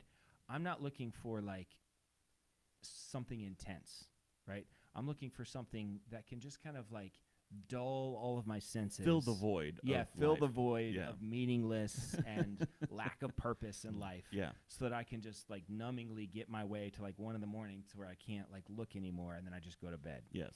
So it's Tom Selleck in Blue Bloods on Amazon Prime. Okay. It's a show about a family in New York City who it's multi-generational cops. He's the commissioner of the New York Police Department. Tom Selleck his is? dad, yeah. Okay. His dad was the commissioner. He has like kids that are either cops or like one's an attorney for the city. One of his sons died in like that's how the show starts, and he died like while in the force, and his other one's like a rookie, and cautiously optimistic here, but let me just tell you, the show started in 2010 and it's still going, so that's promising That's for saying me. something. There's like 220 episodes. I didn't know Whoa. it still existed. Yeah. Yeah, there are like 220 episodes. I looked it up. So that's the other thing I'm looking for. It'll keep in you a- going for a while. Yeah, that's going to keep me going for 3 or 4 months. Easy. Oh, jeez. No, I'm hoping that it'll take me, quite a long time to get I've through. been through every Murder She Wrote, and it's like 300 episodes too. Yeah. That's a Jeez. big deal. That's a The Murder commitment. She Wrote. Yeah. When's the last time you saw Murder She Wrote? Probably when I was being babysat In diapers. Okay, so you need to. What is it on Amazon? Yeah, it Find rotates on all the stuff. Find it and just watch the first episode. The theme song to Murder, She Wrote Yeah. should have ended like 3 or 4 minutes before it actually did. It's like, is this still happening? It goes on for a while. It is such a long theme song. It's her like riding a bike like through the neighborhood and like waving at everybody or like painting. You know what I mean? Nothing to do It's with clips of the solving show. mysteries. Yeah, well, that's part of life. It's a bit much. Murder, She Wrote is one of my favorite all-time shows. Yeah, it's Maybe classic. I need to revisit that. I love You Murder, should. She Wrote. You should. So I anyway, mean, someone dies every episode. I'll let you know It's more crazy. next week. I'll be through a couple more, but that's What's it my called? Blue Bloods. Blue Bloods. Okay. Blue Bloods. Starring Tom Selleck. which, On you know, Amazon. Yes, on Okay. Amazon Prime. Derek. So mine, I just I'm wrapped sorry up my we're out show. of time. Go ahead and no, I'm sorry. I just wrapped up my show for like probably the second or third time. Last Kingdom is kind of my jam, the Viking show. Yeah, about yeah. Saxon versus Dane. Very good characters, very good acting, excellent screenplay. It's like every episode's like a 53-minute movie. I think it's based on novels. Yes, it is based on novels, so they still have more seasons potentially come out. But so that's, since I haven't had much to watch, I want to bring it back to a racing thing. The other shows I watched is Formula One Drive to Survive, which is, it's got 2 seasons. It's fantastic, excellent. Excellent. If videography is great, and the story's great, I'm in. I'm hooked.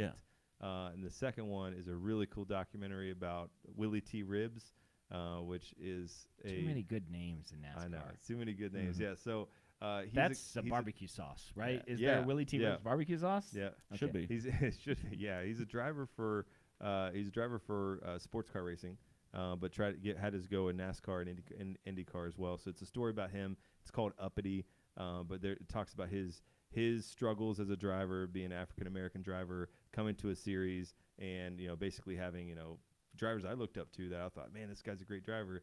Basically, like, yeah, we're gunning for him to get him out of our series, which is like, whoa. It's very, I mean, it's not language for the kids, but it's very raw, authentic.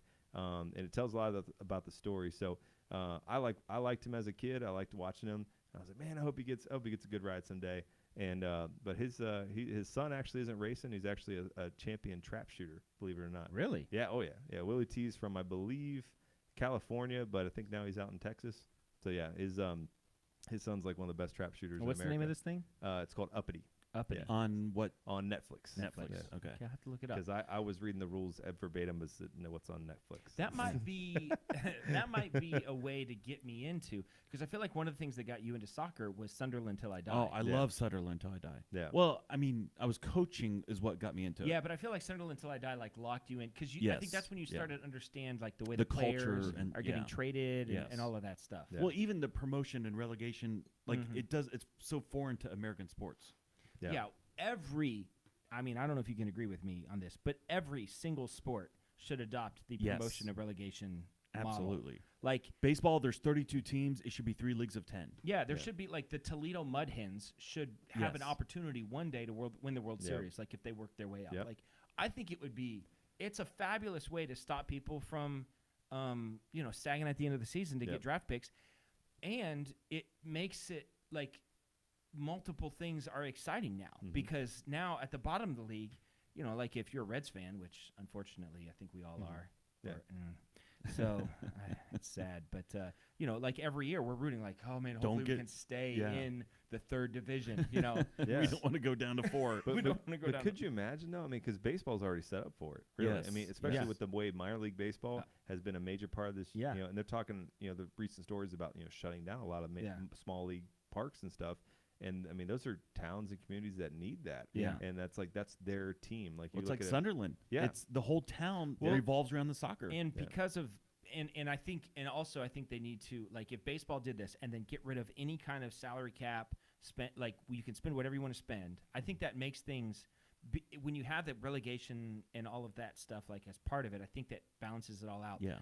So then, like, Mark Cuban can be like, I'm going to buy the Tulsa Drillers, and they're going to win the World Series in 3 years. Yep. And then I think that would be really exciting. What if Yeah. even Marion had because you need more divisions now. So what if they had a Pioneer League or a 6th division, 7th division, or Billings, out in Montana? Yeah. What if they had, and all of a sudden they had Dan Owings strikes it rich on the lottery, decides to move to Montana, Yeah. buys the Billings Stallions or whatever they're They're called, the Mustangs. and next thing you know, the Mustangs are up playing the Yankees for the Yeah. World Yeah. Series. That would be and they got to awesome. play It it would be in Minnesota fantastic. in a dome because it's Yes. frozen out Yeah. there. But it'd be great, and you could. I mean, you think about it, it would reinvigorate the sport to Oh, a yeah. younger generation. And then hockey's already ready to go with it. They've got enough teams and enough small rinks. Yeah. Same kind of thing. And I mean, you guys have watched enough European soccer to see it. There's stadiums that have 15,000 seats, and Bayern Munich comes into them because that's the team that just came up from Yeah. Bundesliga 2. And they're still going to play. Yeah, Their right. locker rooms may be small, and their amenities might not be the best, but they're in the top flight. And they might only be there for a year, but they're there. Yeah. And I think that would be great to see the Clip. I mean, a team like the Columbus Clippers has a great stadium, and if they were perennially in there, Yeah. you could stack a double deck on behind home plate, get another 5,000 seats in there, Yeah. and you got yourself a great ballpark. And next thing you know, you're in Major League Baseball. And I Yes. think they should do the same thing in football. And they should, what are there, 32 football teams? Yeah. So 2 divisions. no, I would do 8 teams, right? 4 8s, So I would do 4 8s because then you can play every team twice. home and away. That's your season. So like everybody has the same schedule. Yep. You have a home and away with everybody in the league, and then the top 2 teams go down and the top 2 teams come Yep. up. I mean, I think that would be awesome. Yep. I and would- then, and then you have different nights. So you have Tuesday night Division 4. Oh, you yeah. know, and Right, exactly. And Friday night Division 2, and the next Yeah. thing you know, you've got and there's a way you basically have football on every night. Yeah. Why is this not happening? Why is this, Roger Goodell? Why is this not happening? The owners. The reason is the Yeah. owners I mean- because they would never let it happen but, because they have a stranglehold. If you think about it, though, I mean, let's take The let's rich take- would get richer and the poor would get poorer. Let's take the Bengals, for example. So the Bengals were obviously the worst team in the league this year. They got the first draft pick, and they got a heck of a guy in Joe Burrow, potentially. So let's say that you've got the first picks in the draft are for the relegated teams, Oh, if you basically. did it So like if you that, get okay. relegated, you get the first picks in the draft, but then you don't have another pick till round 4. Right. And then basically you kind of work it to where if you're in that 4th division, you get like a little snake draft in the back end of Right, the first, right. what we call the first round. So if you're top flight, you're not getting a pick till mid-second round. Right, yeah. So basically, it kind of eliminates the whole sucking for a good draft pick because if you're going down, you're not on Sunday nights anymore. You're on Friday nights or Thursday nights. Right. And and you lose money per game, all that stuff. So yeah. So and I think if you sign a TV contract, especially now that our culture is going into we're watching TV every night. That's just like the culture before any Right. COVID happened. That's just what is happening. I think it would be great to say, man, you from August to January, you've got football on football every that night. matters. Football that matters every night. Yeah. And you honestly could get. I mean, you could even expand the NFL Yeah, you could. potentially to 40 See, I think teams. I You could have honestly 4 believe teams of Columbus 10. could have a team. I think they Columbus is big enough to have a team. Columbus is big enough to have a team, and I They mean, do have you a look professional team. It's Yeah. called the Buckeyes. Yeah. But you look at St. Louis with what happened with the XFL. You look at even Washington. Yeah. I mean, they had some. I mean, I know Washington has the Skins, but you're looking at markets that have potential to be NFL markets. But the problem is when you're just middling for a top 10 draft pick every year, you're Right. just not going to keep the fan base there because like we don't have the infrastructure. But if you're going for a championship and you have to have some cool names like and it wouldn't be like the Samsung division. No, it'd have to be Right. like the Newt Rockney division or the Otto whoever. Graham. Yeah, I mean right. you do something. So you're going for the Graham Trophy, which means you get promoted into step 3. Right. That would be fantastic. Well, see, I lived in Oklahoma recently. There's no professional. Yeah. Yeah, Oklahoma City football. would love. Oklahoma would crush a pro football team. Yeah. Yeah. I mean, it would pack out every week. It's for me, it's all positives. Like, Yes. there's not one sense in which I think, oh, well, that wouldn't be as good. Like there's not one thing I can think of that wouldn't be as good. I think it would all be better. I think everybody would make more money. And I think even if you were a fan of a bad team, like let's say you're the fan of the Bengals, we're not going to win the Super Bowl.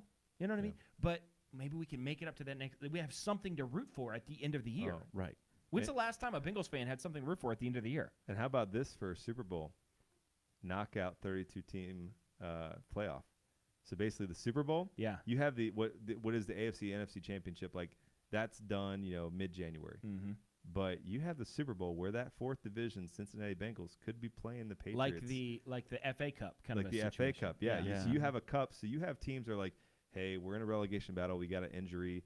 You know what, though? We're going to rest our guy for these 2 league matches because we're in the semifinals Yeah. of the And that's like of happening the Lombardi on- Trophy. Yeah. Why You know? not do this? This would make sense. Yes. But But the problem is that there's times when we just don't think out of the box. And I think this is a good I try to look at the positives in everything. And the positive in this time of our history is we have a lot of times to say, hey, we have some room to make some changes, and things aren't just set in stone because we've always done that.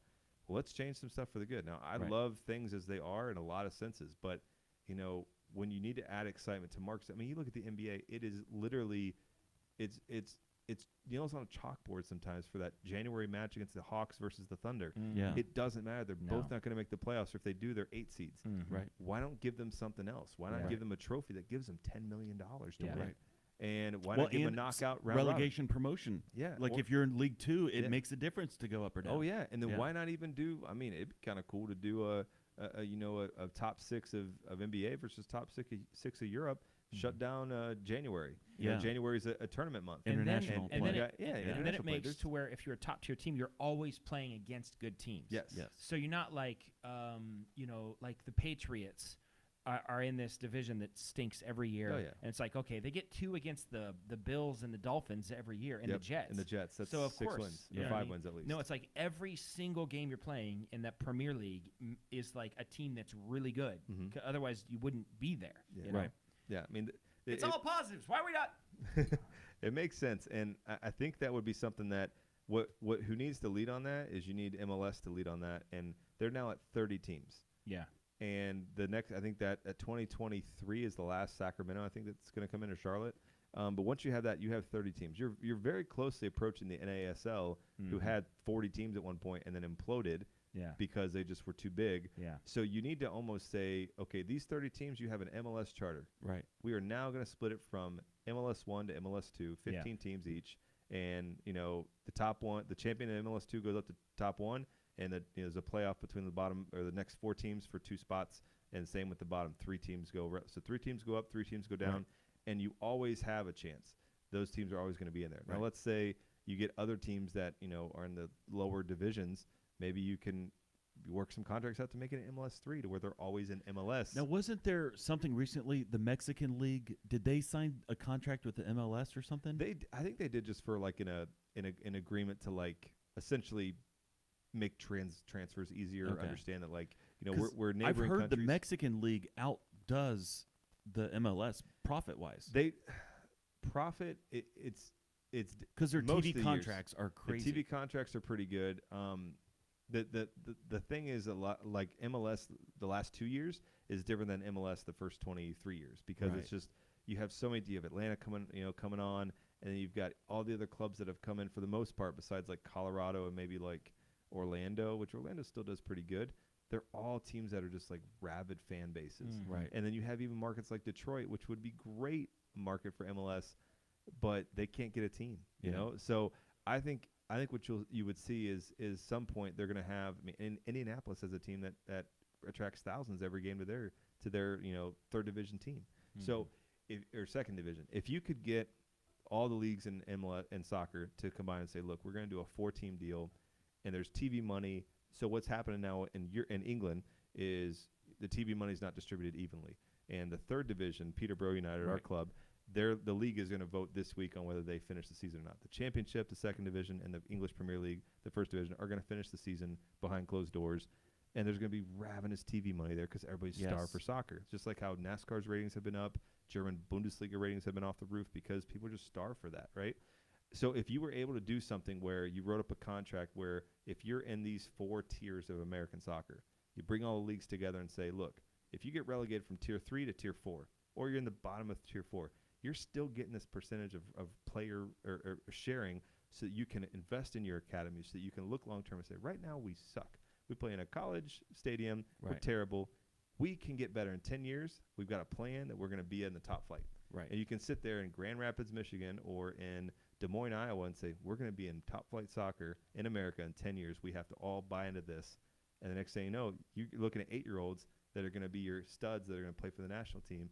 There's a way to invest in this, and there's a way to make this happen in reality. Yeah. You just have to get everybody on the same page, and you have to get the Atlanta Uniteds to say, for the best in American soccer, because we're the we're like the biggest and best sports country in the world. Yeah. Yet our soccer is getting better, but for some reason we're never on the par with the Englands, the Spains, the Brazils, the Argentinas.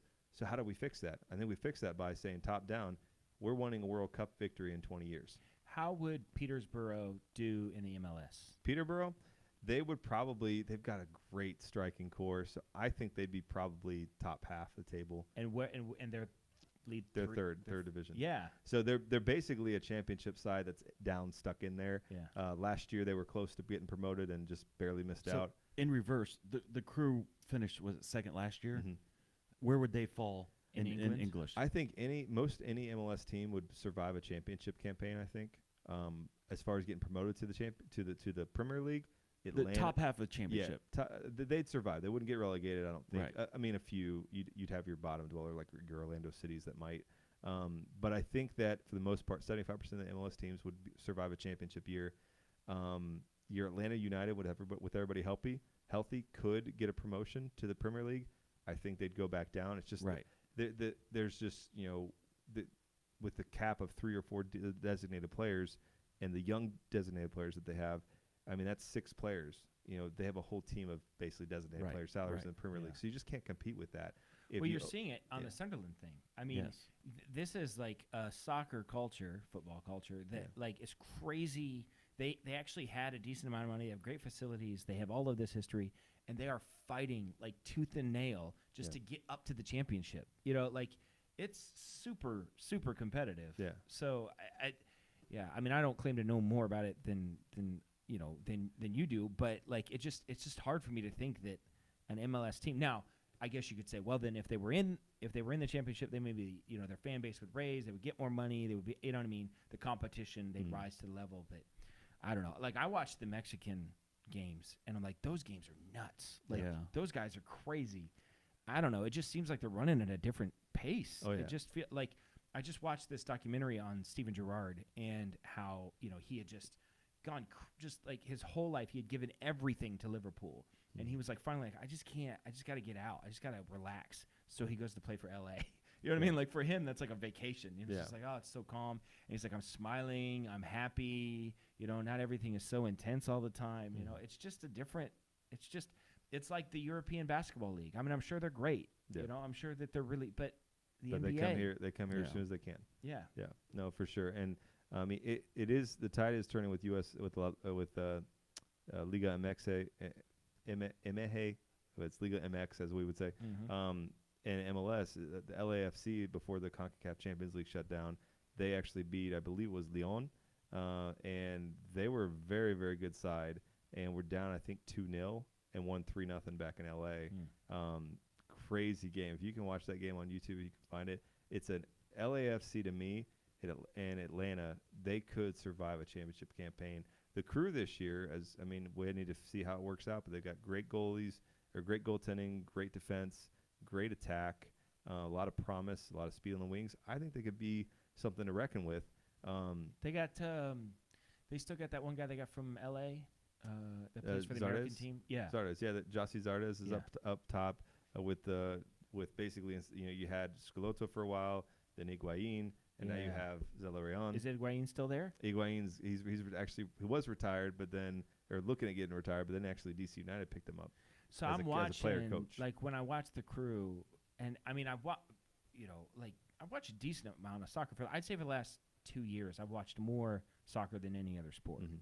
And when I'm watching the Crew, to me it feels like that's the guy that is just he might have lost a step, but he just seems better than everybody else. To me, he just seemed like, I don't know, like everything was kind of going through him in a way that, I don't know, he just seemed better than everybody else to me. So yeah, and I think there's an intangible that foreign players can bring to the table because they just play soccer. They play soccer. That's all they know. It's just so natural. And a lot of times we get our brains, I think, mixed up when you're playing basketball. It would be unnatural to sit and possess for 5 minutes and then attack.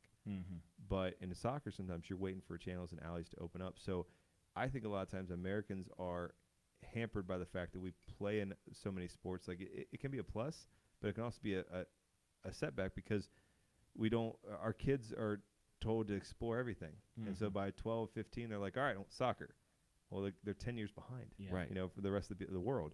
So even though they're American good, they almost have to go overseas to get really good because it's just a different culture. And there's so much, just how like, you watch the NBA play, and when you play, FIBA matches, and you watch, the behind the back passes, just all the chemistry, just that I know what to do in this situation. I've done this since I'm 5. That's natural for Americans to do. In soccer, just, and the soccer culture here too is different, because there's a lot of people that are infatuated with winning and not teaching how to play the game, teaching how to, and I'm not saying there's a super right or super wrong way to play the game, but just like understanding, like, okay, how do you read? It's a build-up. It's an artistry. There's so much that goes into making a goal. Sometimes you luck into it because you steal a ball from a defender and you pocket it in the corner. But a lot of times, if you're building an attack and going, so the U.S. has done a lot of counterattacking play, because, and that's what the big tension is with the national team coach now. He's trying, Berhalter's trying to do what he did with the Crew, where he's building possession and making this, this whole build-up, and then it just doesn't, in the final third, it doesn't Which is finish. the opposite of what, what's his face, the German guy wanted to do. He wanted to turn it into like Bayern Munich, basically, right? Yeah. A lot of people didn't like that. Yeah, they didn't, and I think, like, it's probably a podcast for another day about, just the mentality of them. I think if America can understand that, we have the talent, we just got to coach it.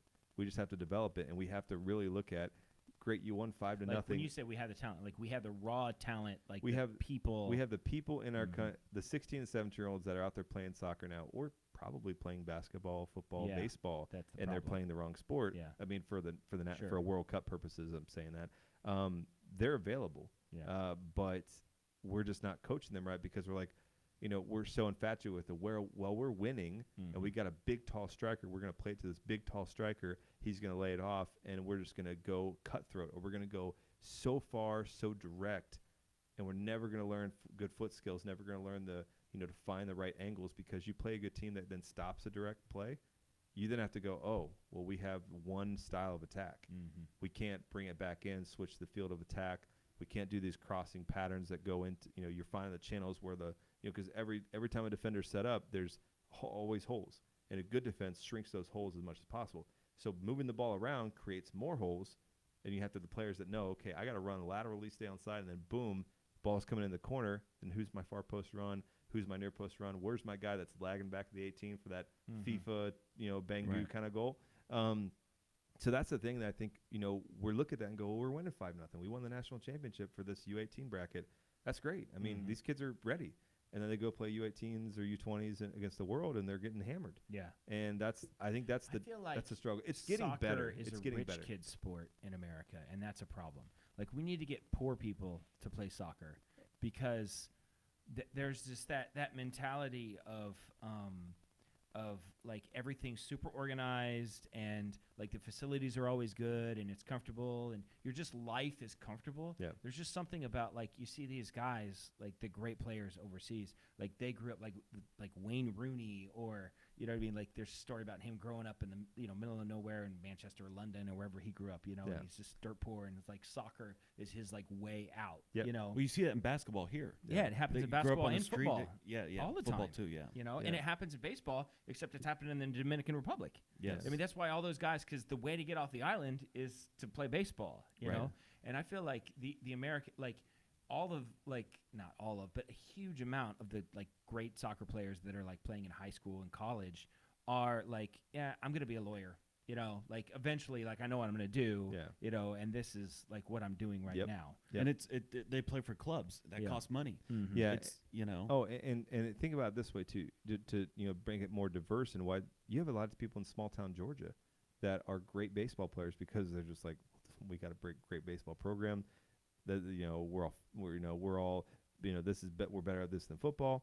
We can't be the Florida teams in football. Let's focus on baseball. And you got these crushing kids that come from all different backgrounds in a small town, whether they're rich or poor, and they're focused on baseball. Right. And the thing is, if you look at the soccer hubs, it's all these big metropolises. Right. It's all the big cities. And then when you sign up to go play your kid, if you want to go down to Columbus and sign up one of your kids to play, they're going to say, great, he made the team. He did tryouts. Awesome. Great. Cool. Can't wait. When's we get the uniform? What's the schedule look like?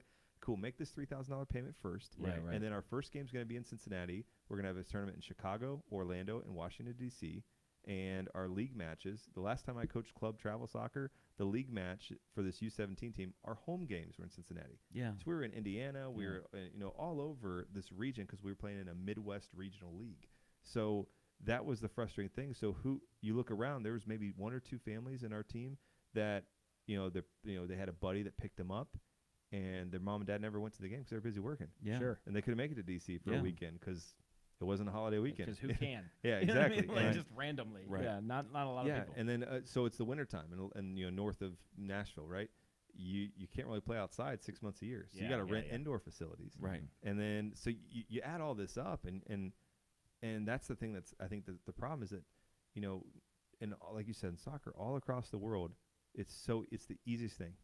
Make something to make sure your feet don't bleed, whether it's socks or play on the grass barefoot, whatever.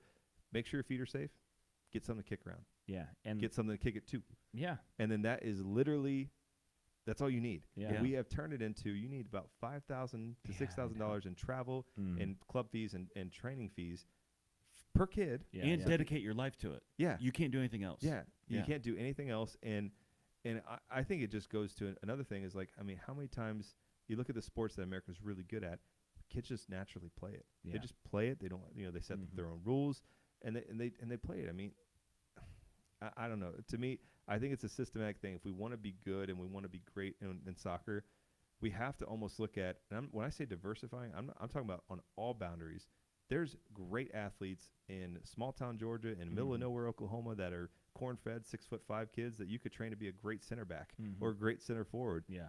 But we're not identifying them because they don't come to the big tryouts, to these big Right. clubs. Well, like And it's all these 5'10" kids that all look the same. I remember, It's I just- heard Clinton Dempsey talking about one time that he said the reason that he was so good was because he grew up in Texas playing against these Mexicans, like in these like back alley games and stuff. Yeah. Like that was just like he played against these guys. That was just the culture, and Yeah. that's how he learned creativity. And Absolutely. which in soccer is everything. Like being able to adapt on the fly. It's not just like baseball where it's just like form and repetitive motions Right. and things like that. Like you have to be super creative, Right. and be able to play around that a lot. So Absolutely. I mean, you just plug and play all youth sports. I think it's dangerous when money gets you the opportunity, money gets you the chance for your kids to star. And it should be the talent. It should be the fact that, parents or even like, if you're a community figure, your kids went through the program, you're a coach, you're 50, 55, you should be able to pour back in to help those families that are coming behind you to have an assistant coach who then takes over. Right. And then, so we got away from the parent-coach model. We got away from, and if you look across all the world, there's definitely parents coaching 10-year-old kids in Argentina, Brazil. And then, when you get to 12 and up, 13 and up, sure, that's when the professionals kind of start taking over. But there's such a pool of people that have come up and that you can really identify the cream of the crop. And those 12-year-old kids that don't make the Fluminense, club in Brazil, those 12-year-old kids can come over here and beat any U12 team that we have in the country. I bet you anything. And that's the problem is that, they're just, the kids just, we're so structured, we're so rigid, we try to force this in. And then going to a soccer game, it should be honestly like, this is going to sound kind of hippie. It should be like going to like a almost like a play, like a theater play, in the sense like you're watching something beautiful. You're watching an art form that's in a physical form that's in athletics. But we sit there and we're like, oh, come on, Jerry, let's go. All right, we're in our minivan. and we're listening gonna to get-" American parents, It's the worst. Kick the scream on- ball. Yeah. And like I'm not knocking the new parents that are learning the game. Like I remember our conversations about soccer. Like there's nothing wrong with a person trying to learn the game. I'm not one of these. But screaming like you know what you're talking about is or just obnoxious. like or like one thing is like, so you say if you got numbers up, there's everybody's sneaking up. It's 12-year-olds. They're getting all greedy trying to score a goal. Your outside back gets the ball, and it's a 2v1 situation up top, and they kick it straight out of bounds. Not try to curl it up and see if something can happen. And they're like, great job, Billy. It's like you weren't under pressure. Yeah, I know. Right? Yes. No, that was not a great job. I mean, like, stop it. like I would say, hey, Billy, get back in there. You're fine. Like we're okay. Let's reset. Let's get this ball out, but let's find another target. Like I'd be very positive and encouraging and coaching that. Like find your target, find your feet. If there's nobody coming to him, I'd be saying, hey guys up top, what are we doing? We checking back in? I mean, you can even ask, some of the people I've coached with before. I'm always talking to the forwards because they just stand up there and they never check back in to Right. receive a ball. They're just like, well, you're going to pass me, right? Well, no, you have two people within, that are not social distancing with you. You're not going to be able to Right, get the yeah, ball yeah, to yeah. them, and you're not fast enough to outrun them. So I could talk hours on this about. Watching, so you assistant coach at Pleasant when my son was playing there, and I'm sitting there with all of these parents, and every time offsides happen, they just scream because they don't know what it is. You know what I mean? And they're like, "That's dumb. Why do they calling that on us and they're not calling it on them?" It's because our kids are offsides and they're not offsides. Like, you know what I mean? And then they think they understand it, and then the other team just makes a run and a great timed pass, and they're screaming that they're offsides. I'm like, you guys need to stop it. Like, you just need to shut up. You don't know what you're talking about. But my father-in-law with my two brother-in-laws are a lot younger than me. When they play baseball, a lot of times he just sits by himself, like down the line on the third or first base line, just because he's like, yep, I know baseball. I just don't want to hear the ruckus. I mean, I like these people. I'll sit out, have a barbecue with them. I'll talk to them after the game, before the game, but during the game, nope. I don't.